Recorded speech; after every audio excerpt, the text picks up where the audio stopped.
আজব দুনিয়া। বিবাহিতরা তালাকের জন্য ব্যস্ত হয়ে আছেন, আর অবিবাহিতরা বিবাহের জন্য ব্যস্ত হয়ে পড়েছেন। বাচ্চাদের তাড়াতাড়ি বড় হওয়ার স্বপ্ন, আর বড়রা শৈশবে কিশোরে ফিরে যাওয়ার স্বপ্ন দেখে।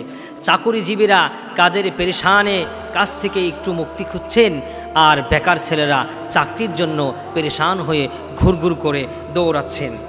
গরিব বড় লোকেরা একটু শান্তির জন্য একটু জায়গা খুঁজছেন, আর গরিবরা সাধারণ জনগণ টাকা পয়সার মালিক হওয়ার জন্য পেরেশান হয়ে আছেন। সেলিব্রিটি ব্যক্তিরা মানুষ থেকে লুকানোর জন্য একটি জায়গা খুঁজছেন, আর সাধারণ মানুষগুলো সেলিব্রিটি হওয়ার জন্য কঠিনভাবে চেষ্টা করে যাচ্ছেন। আসল শান্তির ফর্মুলা হয়তোবা আমরা কেউই জানি না। আসল শান্তির ফর্মুলা হচ্ছে আল্লাহ তাআলা জানিয়ে দিয়েছেন, আল্লাহ রাসূলের মাধ্যমে বলে দিয়েছেন, তারাকতু ফীকুম আমরাইন লান তাদিল্লু মা তামাসসাকতুম বিহিমা কিতাবাল্লাহি ওয়া সুন্নাতা রাসূলি। আল্লাহর কোরআন অনুযায়ী তোমরা চলো, আতিউল্লাহ ওয়া আতিউর রাসূল।